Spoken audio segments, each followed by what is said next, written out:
Bom dia a todos e obrigado por aguardarem.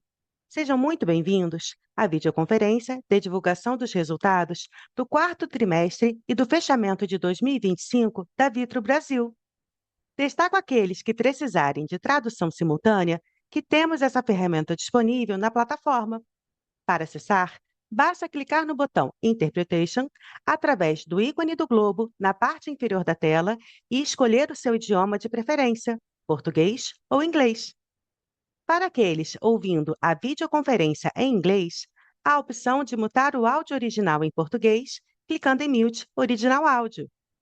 Informamos que esta videoconferência está sendo gravada e será disponibilizada no site de RI da companhia, investos.vitro.com.br, onde se encontra disponível o material completo da nossa divulgação de resultados. Durante a apresentação da companhia, todos os participantes estarão com o microfone desabilitado. Em seguida, daremos início à sessão de perguntas e respostas. Para fazer perguntas, clique no ícone Q&A na parte inferior de sua tela e escreva sua pergunta para entrar na fila. Ao ser anunciado, uma solicitação para ativar seu microfone aparecerá na tela e então você deve ativar o seu microfone para fazer perguntas. Orientamos que as perguntas sejam feitas todas de uma única vez. Ressaltamos que as informações contidas nesta apresentação e eventuais declarações que possam ser feitas durante a videoconferência, relativas às perspectivas de negócios, projeções e metas operacionais e financeiras da Vitro Brasil, constituem-se em crenças e premissas da administração da companhia, bem como em informações atualmente disponíveis. Considerações futuras não são garantias de desempenho. Elas envolvem riscos, incertezas e premissas, pois se referem a eventos futuros e, portanto, dependem de circunstâncias que podem ou não ocorrer. Investidores devem compreender que condições econômicas gerais, condições de mercado e outros fatores operacionais podem afetar o desempenho futuro da Vitro Brasil e conduzir a resultados que diferem materialmente daqueles expressos em tais considerações futuras. Hoje contamos com as presenças dos executivos da companhia, William Matos, Gabriel Lobo e Haroldo Alves. Para iniciar, passaria a palavra ao senhor William Matos. Olá, pessoal. Muito bom dia a todos. Eu sou o William Matos, CEO da Vitro, e é um prazer falarmos sobre o nosso desempenho de 2025. Hoje é um dia marcante para nós, não apenas pelos números, mas pelo que eles representam. Estou aqui acompanhado pelo nosso CFO, Gabriel Lobo, e também pelo Haroldo Alves, que, como vocês sabem, assumirá a presidência da Vitro no dia 29 de abril. Mas antes de mais nada, eu quero antecipar a todos vocês que 2025 foi um ano importantíssimo para todos nós. Um ano especial em que consolidamos parcerias estratégicas, investimos em inovação, nos destacamos em diversas frentes e, acima de tudo, impactamos a vida de mais de 915 mil estudantes. E quero começar passando para o pilar fundamental desse nosso crescimento, que é a nossa base total de alunos, que alcançou esse marco relevante de 915 mil estudantes, uma expansão de 11% na comparação anual. Esse crescimento consistente demonstra que o mercado reconhece a qualidade das nossas marcas e valida a estratégia que temos seguido para consolidar dia após dia a nossa liderança, priorizando sempre a qualidade acadêmica como nosso grande diferencial competitivo. Sobre ainda essa dinâmica da captação, este é um marco importante para nós, porque pela primeira vez nós estamos aqui e vamos detalhar os números entre semipresencial e EAD, refletindo as novas diretrizes do novo marco regulatório. No quarto trimestre de 2025, a nossa captação total avançou 7,6%, impulsionada pelo desempenho importantíssimo e relevante do semipresencial, que cresceu 18,5% e já responde por 55% do nosso volume total. todo esse avanço operacional refletiu-se em recordes financeiros históricos na nossa companhia. O nosso EBITDA atingiu 873,7 milhões, com uma margem de 38,7%, a maior marca já registrada na história da Vitrio. Mas o ponto aqui que faço questão de destacar é a nossa geração de caixa livre, que cresceu 22% e somou 570 milhões. Esse é um indicador que melhor traduz a saúde real e a sustentabilidade do nosso modelo. E esse fôlego financeiro também impulsionou o nosso lucro líquido, que acompanhou essa trajetória de forte crescimento em todo o ano. E para fechar, nós reduzimos a nossa dívida líquida em 294,8 milhões, trazendo a nossa alavancagem para 1,99 vezes, consolidando uma estrutura de capital muito robusta e assertiva. Em resumo, 2025 foi sim um ano de crescimento consistente, uma rentabilidade recorde e, acima de tudo, uma gestão financeira extremamente sólida. Quero continuar partindo agora para o nosso slide número 5 e dando continuidade a essa apresentação, onde nós vamos aprofundar os resultados específicos da graduação EAD, esse segmento que é fundamental para a Vitrio. Como vocês podem notar, nossa base de alunos da graduação expandiu 13,2% em 2025, atingindo a marca de 842 mil estudantes. Mas para nós, o crescimento, ele só faz sentido se vier acompanhado da permanência do nosso aluno. O sucesso dessa visão, ele reflete diretamente na queda consistente dos nossos níveis de evasão. Isso prova que as nossas frentes de permanência, baseadas em inteligência de dados, a gamificação, elas têm sido e foram eficazes e criaram uma base muito mais engajada. Ao longo de 2025, nós estruturamos a jornada do aluno de ponta a ponta, do onboarding à rematrícula, e essa evolução melhorou muito a dinâmica do nosso funil, eliminou algumas fricções, resultando efetivamente em um aumento real no engajamento acadêmico e financeiro do nosso aluno. Hoje, temos uma base não apenas maior, mas uma base muito mais sólida, uma base comprometida com a conclusão do curso. E em relação ao ticket médio, nós sim observamos uma queda ali de 6,3% em 2025 versus 2024, mas aqui também é importante ressaltar que essa variação, ela também faz parte de uma estratégia muito consciente da nossa companhia de tornar cada vez mais uma educação de qualidade acessível e, ao mesmo tempo, continuar atraindo um volume crescente, interessante de alunos que buscam esse engajamento e a conclusão dos seus cursos, obviamente sem comprometer a sustentabilidade da nossa base de forma geral. Partindo agora para o próximo slide, slide número 6, aqui é importante contextualizar que o 4T é, por sua natureza, todos nós aqui sabemos, um ciclo de menor volume no setor, mas ainda assim ele funcionou como um bom indicador da assertividade da nossa estratégia. Mesmo em um período que sazonalmente ele é menor, a nossa captação total ela avançou 7,6%. Mais do que o volume em si, o dado mais relevante aqui é a qualidade do mix da nossa entrada. O semipresencial, como eu já disse, logo no início, ele já responde por 55% das novas captações, reforçando a consistência da nossa estratégia comercial, da nossa oferta e dos nossos diferenciais dos nossos cursos semipresenciais. Gostaria também aqui de destacar rapidamente todo o trabalho que é feito na nossa máquina de vendas, que vem evoluindo significativamente em todo o ano de 2025.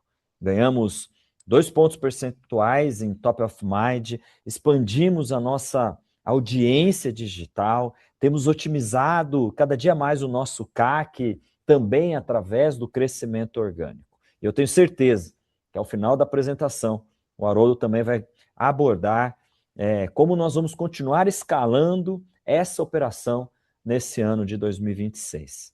Mas, agora, para continuar e detalhar um pouco mais esses resultados, eu passo a palavra ao Gabriel. Obrigado, William, e bom dia a todos. Passando agora para o slide 7, a gente vai detalhar aqui a nossa receita líquida consolidada e o desempenho por segmento da companhia. No quarto trimestre, entregamos uma receita líquida consolidada de 558,1 milhões de reais, que representa um crescimento de 5,3% na comparação contra o quarto T de 2024. No ano fechado, alcançamos a marca expressiva de 2,3 bilhões de reais, uma alta de 5,5% frente a 2024. Quando a gente entra nos segmentos, né, no combinado aqui da graduação EAD e do semipresencial, entregamos no ano um crescimento de 6,2%, atingindo uma receita de 1,6 bilhão de reais. Conseguimos esse avanço mesmo aqui em um cenário de maior competição, como o William comentou, com uma boa evolução da base de alunos e mesmo em um ambiente aqui mais desafiador para os incrementos de ticket. O segmento de medicina ele alcançou um crescimento de 3,4%, né, uma receita líquida de 297 milhões de reais, e esse desempenho teve aqui muito alinhado ao crescimento do ticket médio da companhia, né, próximo aqui da inflação desse período. Por fim, no segmento de educação continuada, registramos um crescimento de 1,8%, um crescimento tímido versus 2024, 141 milhões de reais no ano. E aqui eu acho que cabe comentar que a gente fez importantes ajustes na estrutura da unidade de negócios ao longo do ano de 2025, e a gente mantém uma visão bem construtiva para o segmento para o futuro a partir desses ajustes. Indo para o slide 8, apresentamos aqui um detalhamento do nosso lucro bruto e da margem bruta, né, indicadores fundamentais na nossa agenda de eficiência operacional. Na nossa margem bruta, se manteve aqui em patamares muito saudáveis. Acho que é importante a gente ressaltar que esse ano de 2025 foi um ano em que a gente operou em cenários de receita abaixo dos níveis planejados no nosso orçamento original, o que poderia naturalmente pressionar as nossas margens, né? Lembrando que a gente tem aqui um patamar muito alto de custos fixos no nosso negócio. Mesmo diante desse cenário, conseguimos nos adaptar ao longo do ano, né, e fomos capazes de manter a margem bruta em excelentes níveis. No 4T, o lucro bruto ajustado ele cresceu 13,3%, atingindo a marca de 388,9 milhões de reais, uma margem bruta que teve um expressivo ganho aqui de 4,9 pontos percentuais, fechando próximo dos 70%, né, ali 69,7%, se comparado, né, à margem do ano anterior, que foi de 64,8%. Quando a gente olha o ano fechado, o desempenho ele seguiu a mesma tendência do trimestre, uma sólida entrega de lucro bruto.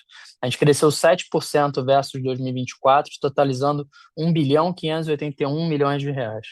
A margem bruta ajustada do ano, ela encerrou em 70%, né, com um ganho de 1 ponto percentual versus 2024. A gente entende que esse nível é um nível ideal, né, e a gente almeja aqui manter esse patamar de forma sustentável no ano de 2026, cientes do desafio que isso representa. Passando aqui ao slide 9 e entrando nas despesas operacionais da companhia, eu queria destacar como é que a gente tem conseguido manter a nossa disciplina de gestão e gastos, né? Eu acho que a gente apresentou ao longo do ano inteiro ganhos de eficiência em despesas com vendas e marketing e também na PSLD. Isso reverberou também no quarto trimestre, aconteceu da mesma maneira no último trimestre do ano. Entrando aqui no micro, né, de cada categoria de despesas, queria comentar primeiramente a linha de sales e marketing aqui, né, que somou 86,2 milhões de reais no 4T. Isso representa um crescimento de apenas 1,4% em relação ao mesmo período do ano anterior. Mas aqui, como o percentual da receita líquida, que é sem dúvida o principal indicador, essa rúbrica ela caiu 0,6 pontos percentuais, né, versus 4T24.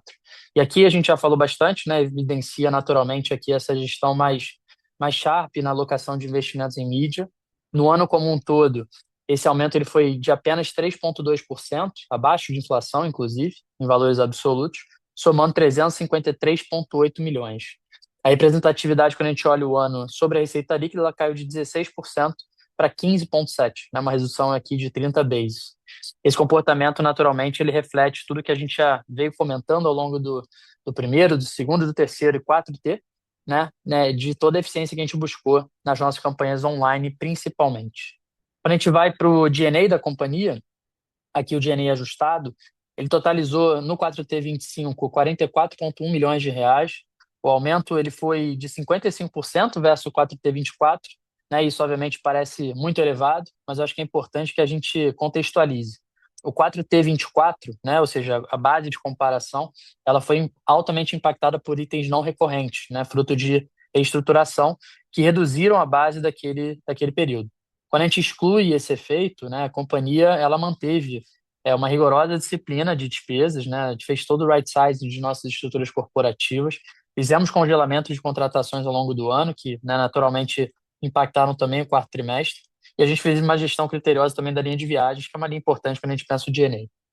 Em 2025 como um todo, o G&A ele totalizou 143,7 milhões de reais, um aumento de 16,2% contra 24, né? Isso é, obviamente, acima daquilo que naturalmente se esperaria, mas eu acho que é importante destacar que a gente já vinha falando, né, desde o início do ano de 2025, que essa linha ela teria um incremento provavelmente acima da receita, porque a gente tinha aqui um carrego de investimentos que a companhia veio fazendo em suas estruturas ao longo do ano de 25. E, obviamente, aqui tem custo de anualização, tem uma série de efeitos que foram capturados, de certa forma, quando a gente olha a visão ano fechado. A gente não espera que essa linha cresça no mesmo patamar para 26, a gente espera que ela se mantenha muito mais controlada e, assim, dessa maneira, a gente orçou a companhia para esse ano de 26. Por fim, né, como ponto extremamente positivo do trimestre, a linha de PCLD, ela totalizou 59,1 milhões de reais no 4T25, uma melhora de 9,2% em relação ao mesmo trimestre do ano anterior. Quando a gente olha a PCLD como um percentual da receita líquida, a gente encerrou o trimestre em 10,6%, uma redução de 1,7 pontos percentuais na comparação anual. E quando a gente olha na comparação anual, desculpa, na comparação trimestral, quando a gente olha no consolidado de 25, a gente fechou o ano de 25 em 10%, 10,0% cravado, né, sobre a receita líquida, contra 10,8% em 2024, um ganho aqui de 80 basis points, em linha com aquela diretriz que a gente já vinha comentando, né? A gente tinha um range que a gente havia comentado desde o início de 2025, né, que era de 50 a 100 basis points, a gente atingiu de fato o nosso, vamos chamar aqui um soft guidance que a gente deu no início do ano. Essa evolução, né, da linha de PCLD, que é uma linha chave da companhia, ela reflete a efetividade das iniciativas que a gente implementou para fortalecer a gestão de crédito e cobrança, né, e reduzir fricções ao longo da jornada do aluno.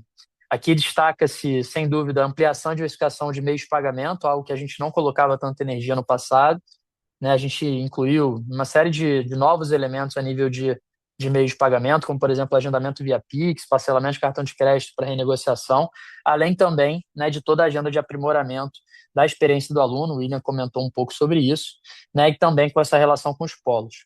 Além disso, a gente implantou algumas melhorias no portal de negociação, no layout do próprio aplicativo e, em paralelo, a gente reforçou algumas ações ligadas à comunicação e ativação da jornada do aluno, ou seja, as réguas, né, que falam com o aluno, no sentido de orientar esses acessos, apoiar os primeiros passos e, de certa forma, engajar esse aluno nas disciplinas iniciais. Isso, obviamente, faz com que a gente tenha um melhor nível de engajamento, um melhor nível de pagamento e, obviamente, a PCLD ande para baixo.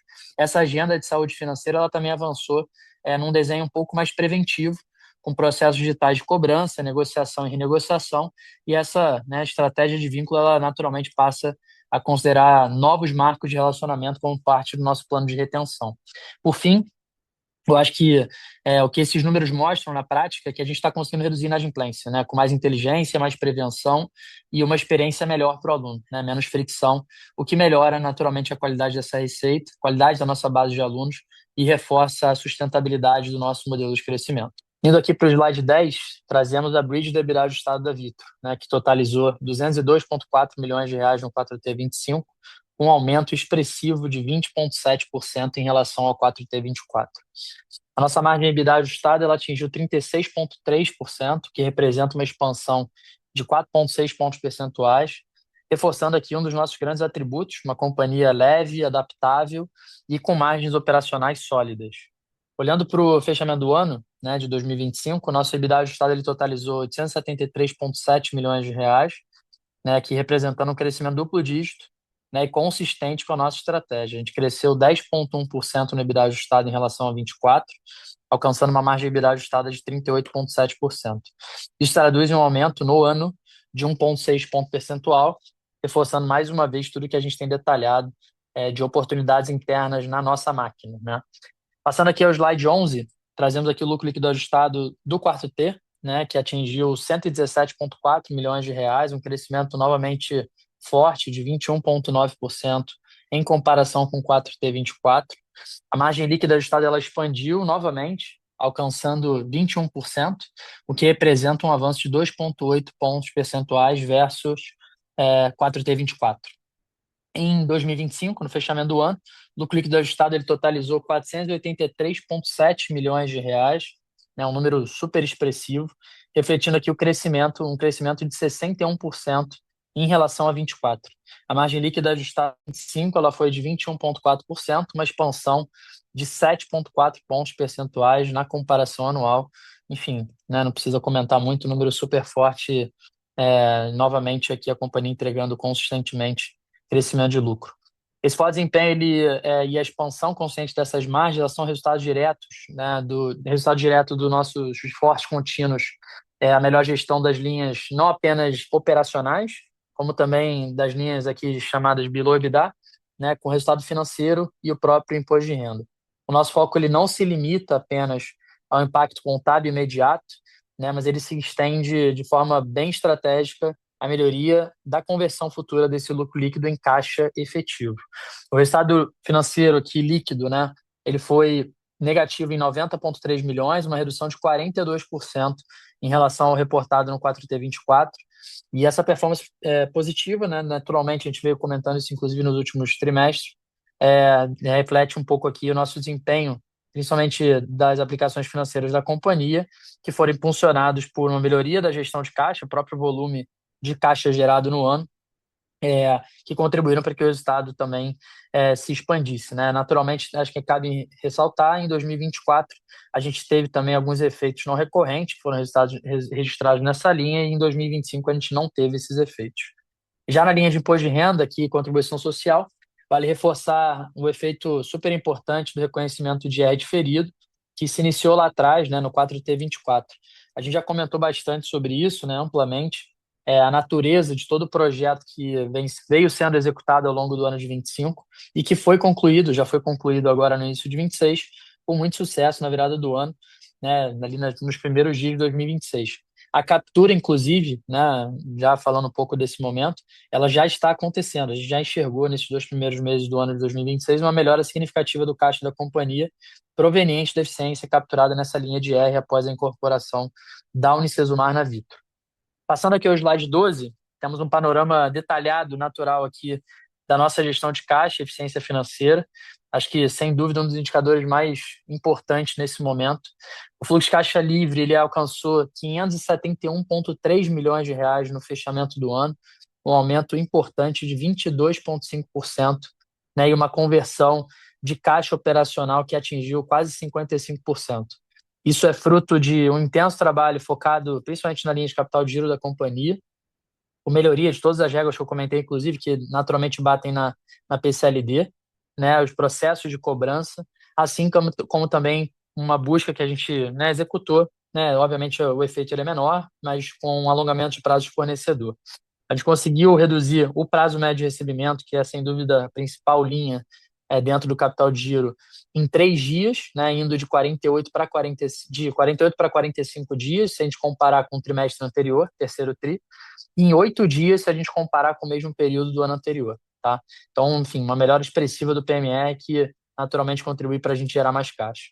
Fundamental, né, aqui que a gente destaque também que nessa evolução não tem qualquer tipo de sujeira de antecipação de recebíveis. A companhia parou de fazer qualquer tipo de antecipação em junho de 24, né, entendendo que não era uma boa estratégia e, enfim, não era accretive para a gente a nível caixa ficar antecipando o cartão vis-à-vis o cenário hoje que a gente tem de dívida, né? Ou seja, não faria muito sentido do ponto de vista de caixa. Fluxo de caixa do acionista, a medida também aqui fundamental em um cenário de juros altos, também atingiu altos patamares de entrega, mais do que dobrando se comparado ao ano anterior e atingindo 297,4 milhões de reais. Passando aqui para o slide 13, e aqui que naturalmente está conectado com o tema de geração de caixa, eu primeiro queria destacar, né, do lado esquerdo do gráfico, a evolução dos itens não recorrentes, né? A gente veio reduzindo ao longo de 2025 essa linha de não recorrente, né? E a gente já encerrou, né, no fechamento do ano um patamar de 22% abaixo de 2024. O nosso foco ele vai seguir sendo em reduzir cada vez mais essa linha, né? Ou seja, ter um resultado cada vez mais limpo e sem ajustes, a não ser aqueles que sejam de fato estritamente extraordinários. Para 26, nossa expectativa é que essa linha seja ainda menor, ainda mais clean. Eu já comentei bastante sobre isso, inclusive no slide anterior e em trimestres anteriores, mas aqui a gente, aproveitando o momento, a gente vai trazer também um detalhamento importante da reorganização societária que foi realizada. Ao final de 2025, a gente aprovou em assembleia, né, a simplificação societária da companhia, com a incorporação da Unicesumar, e que já foi executada, como eu comentei anteriormente. Acho que o ponto importante, né, é que isso vai permitir a gente capturar nos próximos anos alguns benefícios, vamos chamar aqui, fiscais, né? Importante, obviamente, não foi esse o principal elemento, tem uma questão de simplificação operacional da companhia, mas obviamente tem efeitos aqui positivos também da incorporação. O primeiro deles é em relação à amortização do ágio, da mais-valia. A gente tem aqui quase 2 bilhões de reais, né, potenciais de uso aí fiscal, está falando de 34%, e esse valor vai ser aproveitado ao longo dos próximos 7 ou 8 anos, né, quando a gente olha a nossa projeção de crescimento futuro. Além disso, a gente tem o aproveitamento de 1,4 bilhão aqui, com base em prejuízo fiscal acumulado, que a gente já vinha, né, ativando, inclusive, desde lá do 4T24, e que passa, a partir de 26, a contribuir para a redução do imposto, vamos chamar aqui caixa, né? E como referência, acho que aqui é importante trazer, a linha de imposto de renda, né, a gente pagou quase 75 milhões de reais no ano de 25, foi um pagamento expressivo de imposto de renda, né, uma alíquota efetiva, inclusive, bastante alta, e a gente, quando a gente olha para o impacto, né, disso a futuro, pensando em 2026, esse número tende a cair bastante, tende a ser uma geração de caixa nova, incremental aqui, importante pensando no ano futuro. Olhando para a tabela da direita, a gente passa também a trazer um conceito importante, que vai ser um conceito que a gente vai implementar e trazer sempre ao conhecimento do mercado, no trimestre, no fechamento dos trimestres daqui para frente, que é o conceito de lucro líquido caixa, lucro líquido ajustado pelo imposto caixa. Essa métrica, na prática, ela vai buscar refletir de uma forma um pouco mais clara a geração de resultados sobre a ótica financeira, considerando que a partir, né, de janeiro de 26, a gente já tem o uso efetivo da questão da incorporação para fins de redução de pagamento de imposto de renda. Tá? Em outras palavras, o que a gente está falando em termos de ajuste, né, basicamente tirando o efeito dessa ativação do prejuízo fiscal, né, no montante aqui de 103,3 milhões de reais, e aí o lucro líquido ajustado por imposto caixa, ele teria sido no ano de 2025 de 380,4 milhões, né, um número super importante, um crescimento de 135% se comparado a 2024. Bom, por fim, né, não vou me estender demais, a gente já está chegando ao final da apresentação, para eu passar a palavra ao Haroldo. Passando aqui ao slide 14, aqui a gente traz o índice de alavancagem. Sem dúvida, tudo que a gente faz nessa companhia é com foco em gerar caixa, né, e esse caixa, no final do dia, reduzir nossa alavancagem. A gente conseguiu, né, de uma maneira extremamente hábil, entregar um indicador muito forte, né, no fechamento do ano. A gente conseguiu baixar a dívida líquida da companhia de 2 vezes. Fechamos ali em 1,99, né? Eu acho que aqui é importante destacar, né, esse indicador. A gente virou a chave do 2, né? E daqui para frente, nosso grande alvo, nossa grande meta vai ser chegar em 1,5 vezes. Quando a gente compara a alavancagem contra o 4T24, a gente reduziu essa alavancagem quase 0,6 vezes, né? Ou seja, uma redução expressiva da alavancagem, né? Aqui eu estou falando de dívida líquida EBITDA ex-IFRS, e a gente reduziu também versus o trimestre anterior, ou seja, uma trajetória consistentemente descendente, né? Que é sempre a nossa lógica, tudo que a gente vem comentando, que é tri após tri a gente tem que ter essa alavancagem caindo. Quando a gente fala também, eu acho que é importante destacar só o slide, o gráfico à direita, né, inferior. Aqui a gente traz a nossa estratégia de liability management, ela bateu naturalmente com o reperfilamento da dívida. A gente fez aqui a conclusão da sexta emissão de debêntures no valor de 850 milhões. Essa operação ela foi fechada ali, né, em outubro e teve os recursos líquidos utilizados basicamente para o pré-pagamento da quarta emissão de debêntures, e o foco dela foi basicamente o alongamento da duration. A gente não fez, inclusive, um processo a mercado, a gente fez um processo com o mesmo sindicato, e obviamente aqui isso tira qualquer pressão para os próximos 3 anos. Conjuntamente aqui a gente conseguiu reduzir um pouco, né, o custo da dívida, não foi esse o grande foco, mas a gente ainda assim conseguiu otimizar um pouquinho essa estrutura de capital da companhia. O cronograma de amortizações está evidenciado aí, o perfil super alongado da nossa dívida, basicamente sem compromissos relevantes no curto prazo. E aí aqui, obviamente, traz flexibilidade e segurança financeira para a gente navegar tempos aí um pouco mais incertos de taxas de juros altas, né, no Brasil. A gente não sabe quanto tempo vai demorar para o CDI voltar a cair. Bom, enfim, aqui eu encerro a minha apresentação, passo a palavra aqui ao Haroldo para que ele possa fazer o fechamento. Obrigado, Gabriel. Obrigado, William. Agora, eu gostaria de compartilhar com vocês a nossa visão para 2026. Como o William falou no início, como a gente vai potencializar a Vitro nesse ano, nos próximos anos, mas em especial falando aqui de 2026. O primeiro pilar fala de liderança na educação digital e híbrida no Brasil. Hoje nós somos líderes em educação EAD e híbrida no Brasil, com duas marcas muito fortes, a Unicelv e a Unicesumar, com capilaridade nacional, como todos vocês conhecem. Mas o que realmente diferencia a Vitro é o nosso modelo semipresencial. Ele está incorporado desde o início da fundação das duas marcas. Isso faz parte realmente da nossa forma de operar, de como a gente é reconhecido, do que a gente oferece no dia a dia. E dando um número e tangibilizando isso, hoje, aproximadamente 56% da nossa receita já vem do modelo semipresencial. O novo marco regulatório eleva barreiras de entrada e favorece plataformas como a nossa, como a da Vitro, uma plataforma escalável e com infraestrutura tecnológica de polos robusta já implantada. Isso acelera a diferenciação entre players preparados e operadores de menor porte, com impacto positivo e direto na nossa dinâmica competitiva da Vitro. E vamos fazer isso com diferenciação através da experiência do aluno.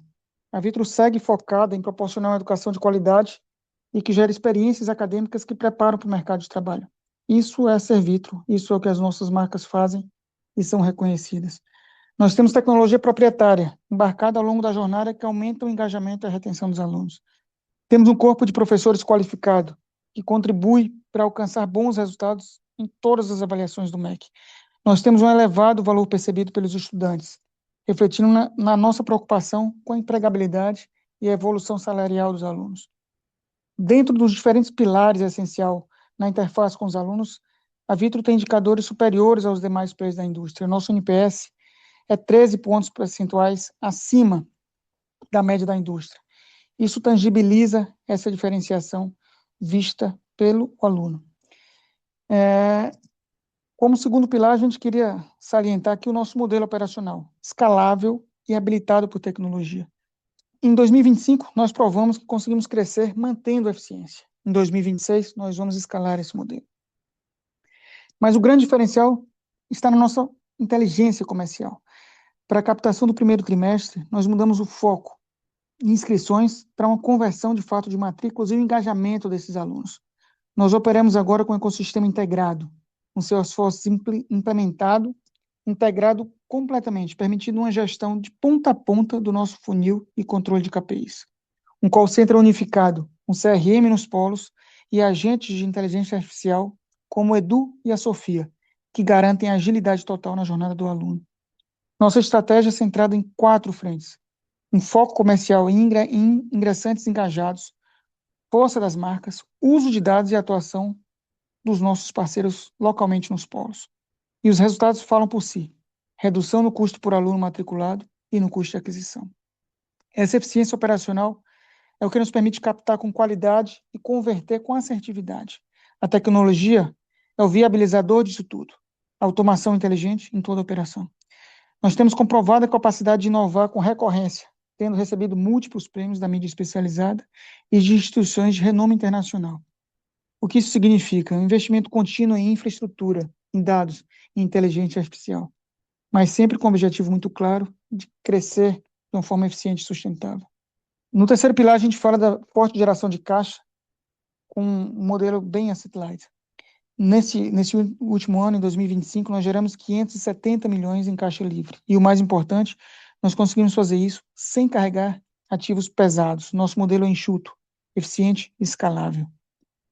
Crescimento acompanhado por rentabilidade. Essa é a nossa forma. Temos elevada geração de caixa livre com conversão versus EBITDA, comprovando nosso modelo asset light vencedor. Além disso, a reorganização corporativa que realizamos em 2025 trará um benefício adicional nesse ano, conforme já explicado pelo Gabriel, gerando uma redução no desembolso de caixa com pagamento de impostos. Em 2026 ainda, o foco é manter a geração de caixa robusta, operando com disciplina operacional e eficiência. Mesmo em ambiente de crescimento moderado de receita, nossa estrutura de custos e modelo eficiente garantem que continuemos gerando caixa de forma consistente e previsível. Esses três pilares que a gente mencionou, eles não são independentes, mas eles se reforçam mutuamente e nos fortalecem como ecossistema de educação.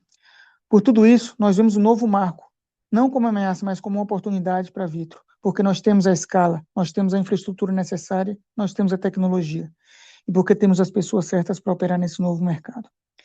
Em 2026, nós vamos executar essa estratégia com disciplina, com foco e com a convicção de que a Vitro tem tudo para continuar sua trajetória de crescimento. Mas antes de encerrar e passar para as perguntas, eu não poderia encerrar minha fala nesse primeiro call sem agradecer ao William, que conduziu a Vitro até aqui.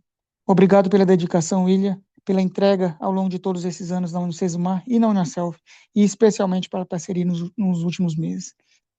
É isso, muito obrigado, e eu encerro aqui minha fala e abro a sessão de perguntas e respostas.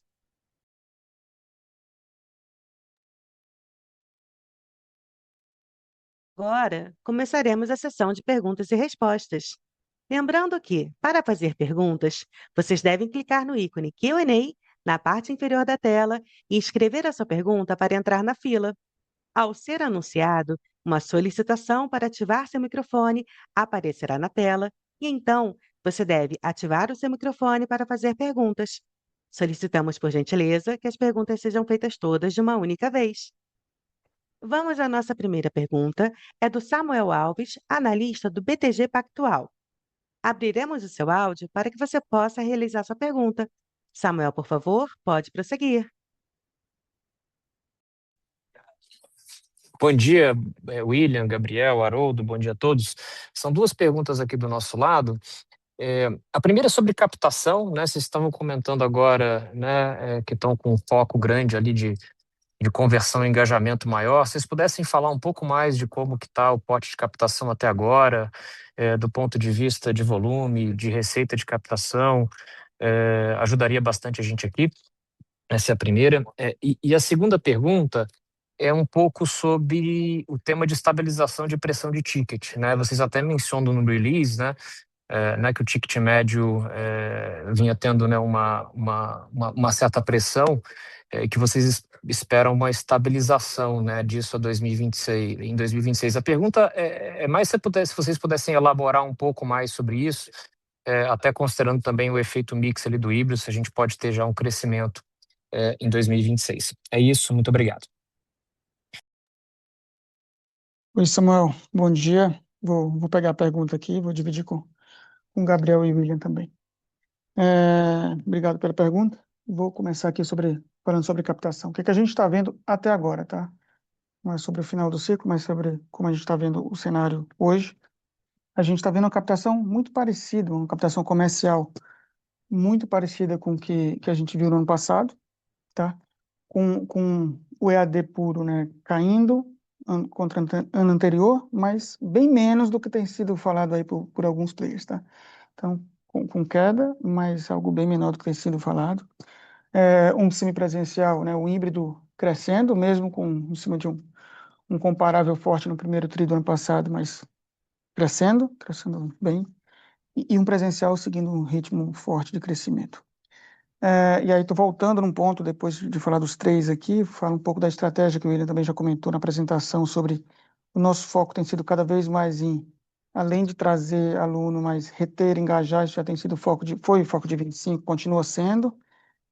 Então, manter os alunos, aumentar o LTV é algo que a gente fez em 25, reforça esse ano. Por último, a gente já, quando fala de receita, impacto na receita, eu vou te falar receita total, mas não apenas de captação, a gente já vê esses dois pontos, né, tanto a retenção, quanto o próprio ritmo de captação, já refletindo em um crescimento de receita, tá? E fora a receita, a gente já vê parte dessa estratégia também refletindo já em PDD caindo, como a gente já viu em 25, e a gente espera e planeja esse contínuo melhora de resultado aqui por essa captação mais precisa, que já aconteceu no ano passado, a gente reforça esse ano. Então, a resposta longa, mas espero que tenha respondido sobre captação, tá? Comercial em linha com o ano passado, com essa dinâmica aí entre produtos que eu comentei. E aí eu queria passar a segunda parte, Samuel, para o Gabriel aqui para falar um pouco de ticket. Bom dia, Samuel. Obrigado aí pela pergunta. É, Acho que o ponto do Haroldo é ponto fundamental aqui, né? Acho que a gente está focando demais não apenas em matricular alunos, né? Eu acho que sempre foi sobre isso, mas eu acho que mais do que matricular é engajar esse aluno não apenas financeiramente, como academicamente, né? Eu acho que a gente precisa fazer esse aluno entrar na esteira da companhia, participar de toda a jornada e a gente não deixar ele sair desse funil. A gente sabe que o nível de evasão, setorialmente falando, né, e aqui é um meio estrutural, ele é muito grande, então cada um ponto percentual que a gente segura desse aluno é muito dinheiro que entra na máquina, então apenas acho que é importante qualificar de que o nosso foco é em captar, mas captar com qualidade e manter esse aluno dentro da nossa jornada. E é isso que a gente está migrando, tá? Então, o foco está sendo cada vez mais não apenas na matrícula, mas na matrícula paga e na matrícula engajada academicamente, tá? Em relação ao ticket, a gente trouxe, acho que desde o início do ano passado, a questão safra, né? Isso era um elemento que faria parte do ano de 2025. A gente comentou também que isso tem um efeito ainda, tem um lagging ainda em 2026, é um lagging menor. Mas o que que a gente está fazendo? E aí eu vou dividir a questão ticket talvez em dois pilares. O ticket do aluno captado, do aluno que está entrando na máquina. Nesse nível, óbvio que tem aqui uma questão competitiva, que o mercado ele é maior que a gente não consegue aqui de alguma maneira ditar 100% dessa regra, mas a gente botou muita energia da companhia esse ano, né? A gente migrou, inclusive, os incentivos internos da nossa rede para um ticket melhor, tá? Então, isso está acontecendo. Óbvio que é difícil repassar preço no aluno captado, né? A gente está falando aqui de uma dinâmica competitiva que não é trivial. A gente está vendo um ticket relativamente flat, ano contra ano, entre ups and downs aqui dentro de cada tipo de produto, tá? Isso falando do ticket da captação. Qual é o ponto-chave do ticket para 2026? É o ticket do veterano. No veterano, a gente não abriu mão de fazer a adequação de preço, tá? Então a gente teve um repasse acima da inflação. Isso vai acontecer, é óbvio que isso está equalizado com condições de mercado, de alguma maneira que a gente possa offsetar esses efeitos, tentar offsetar esses efeitos de safra, tá? Então, quando a gente olha para a lógica global de 2026, é um ticket na captação que tende a navegar muito parecido com o que foi ano passado. Óbvio que a gente sabe que a dinâmica no EAD ela é um pouco mais competitiva, um pouco mais de oceano vermelho aqui. Quando a gente fala do semi, a gente vem navegando muito bem, tanto em volume quanto em preço. Inclusive, uma das nossas marcas tem feito um incremento importante de preço na captação, no semi. Por outro lado, né, no veterano, a gente não abriu mão de fazer um repasse de preço um pouco acima da inflação. A gente está falando aqui de quase 2 vezes a inflação na média, o que deveria offsetar uma pressão de ticket a nível das safras, tá? E isso não tem como fugir, porque é um carrego aí de anos anteriores, tá? Então, respondendo de forma um pouco mais ampla aqui, quebrando talvez os buckets, que eu acho que deixa um pouco mais claro. O overall disso deveria dar um ticket relativamente flat para ligeiramente positivo, isso é que a gente espera. Vamos ver se a gente consegue navegar o resto do ano na mesma tocada. Óbvio que a gente ainda está no início do ano, a captação ela rege importante daqui para frente, mas o veterano vai reger, né, de alguma maneira, o share da receita daqui para frente. Importante qualificar. O share da receita para 2026 tende a ser maior no aluno veterano do que no aluno no novo aluno que passa a fazer parte da máquina, tá? Obrigado, Gabriel e Haroldo, ficou bem claro. Bom dia. Próxima pergunta é do Vinícius Figueiredo, analista do Itaú BBA. Vinícius, por favor, pode prosseguir. Bom dia a todos, obrigado pela pergunta. Acho que eu só queria pegar um pouco aqui, né, tendo em vista essa mensagem para a parte de captação, a expectativa em relação a semipresencial e o EAD. Queria tentar entender um pouquinho aqui como que isso se traduz numa dinâmica de rentabilidade para a empresa, né? Então, obviamente, aqui a gente está falando de um semipresencial que ele contribui bastante com o ticket médio, né? Mas, ao mesmo tempo, ele acaba carregando uma margem bruta um pouquinho mais pressionada. Então, queria tentar aqui pegar um pouquinho da visibilidade de vocês em relação a isso, e até a gente tem visto algumas outras empresas dentro da mesma indústria, né, falando sobre uma pressãozinha do custo de pessoal já no finalzinho de 25, começo de 26, vindo dessa preparação para mais presencialidade, para a maior procura, né, principalmente nos cursos que acabaram migrando aqui depois da regulação. Queria tentar pegar um pouquinho da visão de vocês em relação a isso. E, além disso, um update rápido sobre enfermagem, né? Acho que a gente teve o Fast Track aqui, né, sendo colocado pelo Ministério, só que imagino que isso daqui acabou vendo um pouco mais tarde, né? E aí você tem esse impacto aqui da captação da enfermagem olhando esse curtíssimo prazo. Só para tentar entender assim qual que é a visão de vocês, se já dá para compensar alguma coisa já no segundo tri, terceiro tri, uma captação um pouquinho mais espaçada ao longo do ano. Obrigado.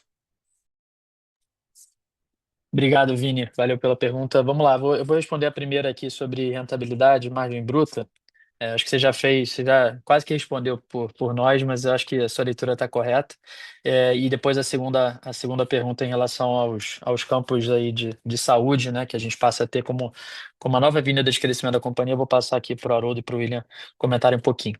Bom, em relação à rentabilidade, tá? O que que a gente está vendo?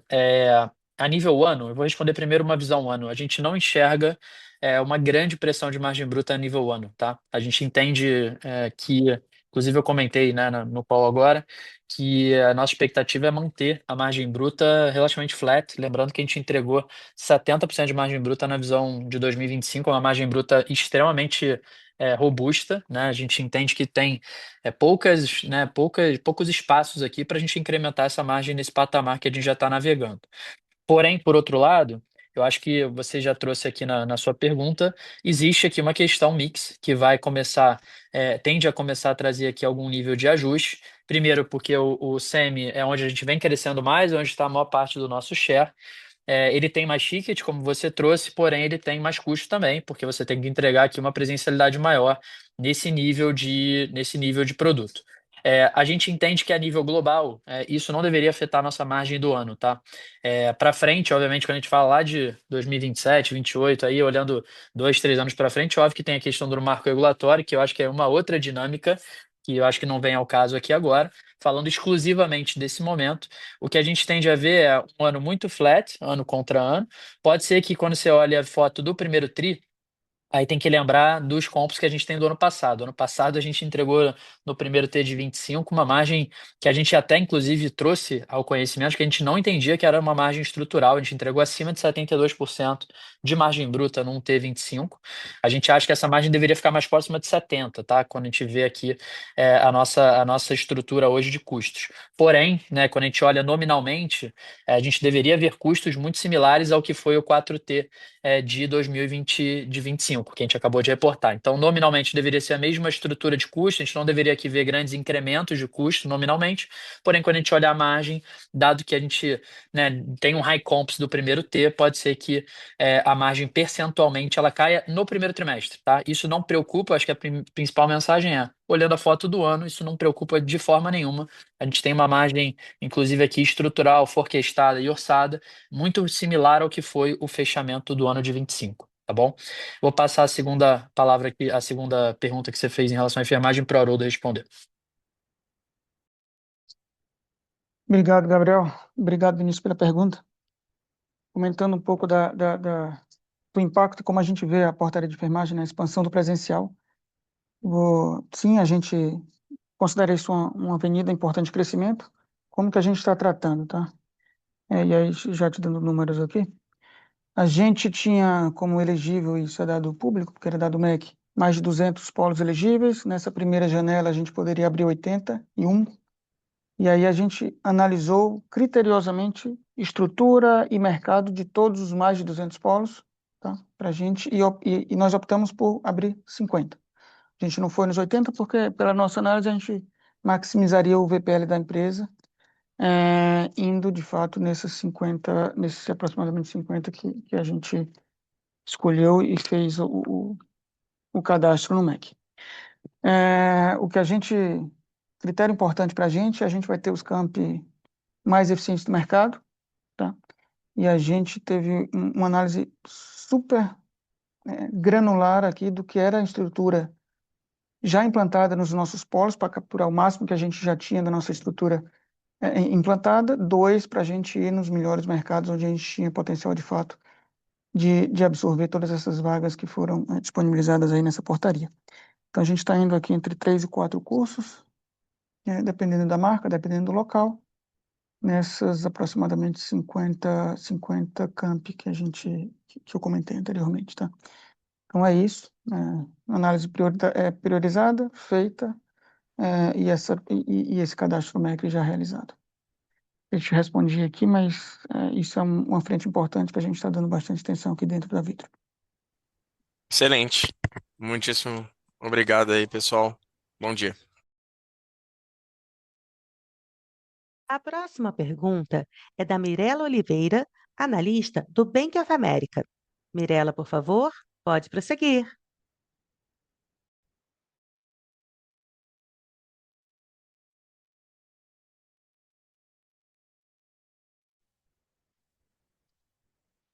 Bom dia, pessoal. Conseguem me ouvir? Sim, está te ouvindo, Mirella. Bom, Bom dia. obrigada. Bom dia, obrigada pelo espaço aqui para fazer perguntas. Na verdade, seria um follow-up da pergunta anterior, dado esse cenário de margem bruta, principalmente ali considerando o mix, né? O que vocês veem de oportunidades quando a gente olha para as despesas, para ajudar, de repente, a equilibrar essa piora de mix, ou até resultar aí num ganho de margem EBITDA? E aí, se vocês puderem comentar um pouco mais também das iniciativas de cobrança e de renegociação que têm ajudado no PDD, se vocês ainda veem espaço para essa linha reduzir em 26. Acho que são essas duas do nosso lado. Obrigada. Vamos lá. Obrigado aí de novo pela pergunta, Mirella. Eu vou tentar pegar aqui as duas, o William e o Haroldo vão complementando também se eu não tiver trazido todos os elementos. Falando de margem bruta, acho que eu respondi brevemente ali a questão mix na pergunta do Vinícius, mas em relação ao vou focar na segunda parte da sua pergunta, que é em relação à oportunidade de despesa, tá? A gente já capturou, eu acho que 25 ele deu um pouco do tom do que a gente tem de oportunidade na nossa máquina, tá? Na máquina geral da Vitro.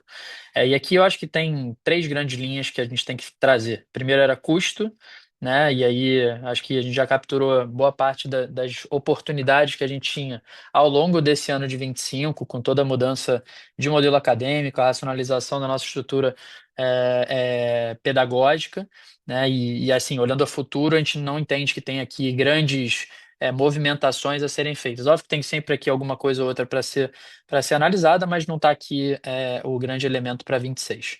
Quando a gente fala de SG&A e PDD, aí eu acho que assim, primeiro o G&A, eu acho que sendo muito franco, aqui é sempre tá com um olhar ali muito crítico de que tem de oportunidade, mas o G&A da companhia, efetivamente, nominalmente, ele é pequeno, perto do todo que a gente tem de custos da linha de S e da própria PDD. Então, aqui é muito mais racionalização de gastos, ou seja, a gente deixar, custo evitável, né? Olhar pelo lado do que a gente precisa deixar de fazer e priorizar do que efetivamente sair cortando despesa de G&A. Quando a gente olha para o S, aqui eu acho que tem um elemento muito importante.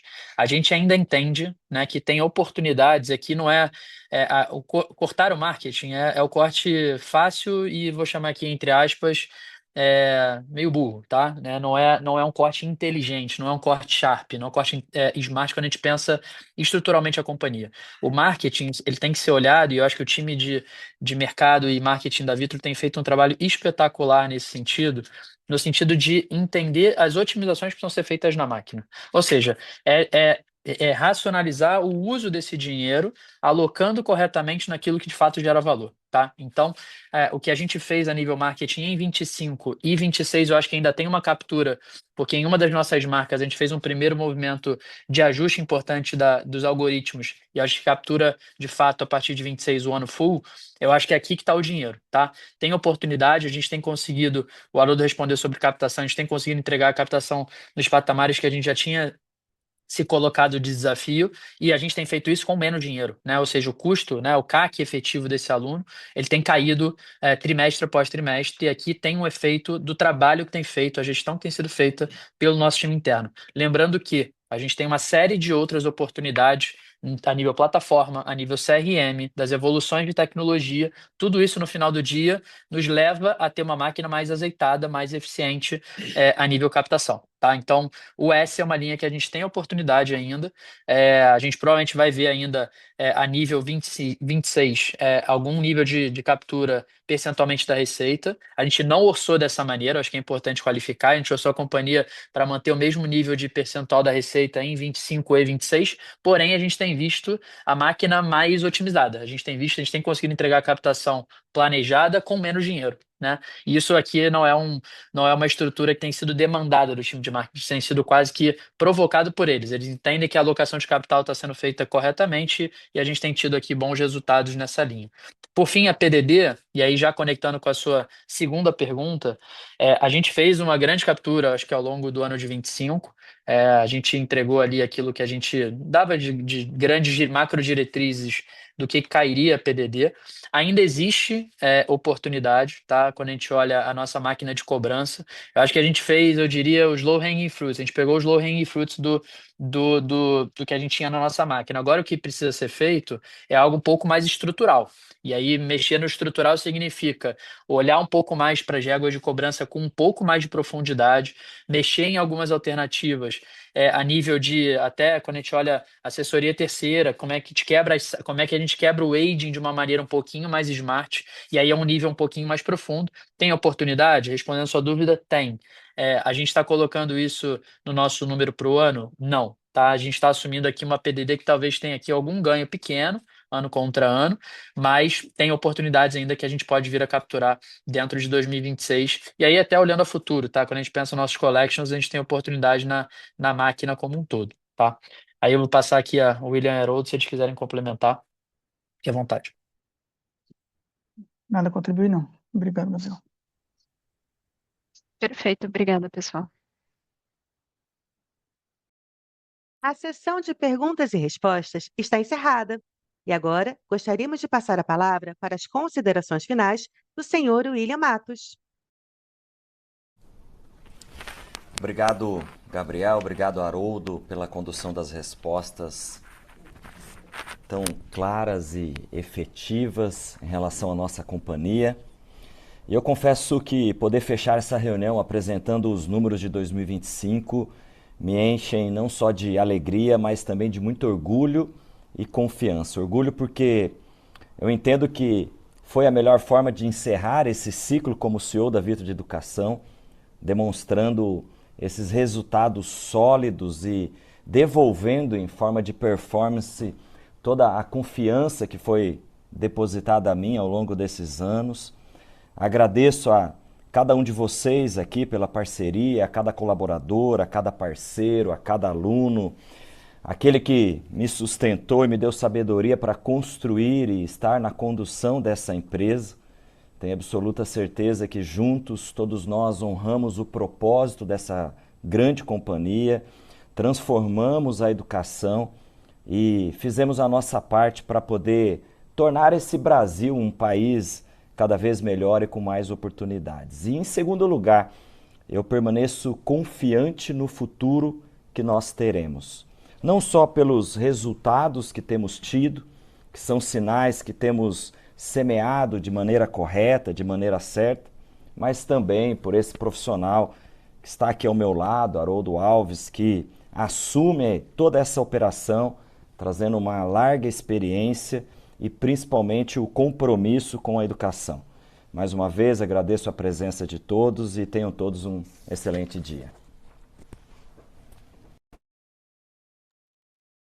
A videoconferência de resultados referentes ao quarto trimestre e do fechamento de 2025 da Vitro Brasil está encerrada. O Departamento de Relações com Investidores está à disposição para responder as demais dúvidas e questões. Muito obrigada aos participantes e tenham um ótimo dia.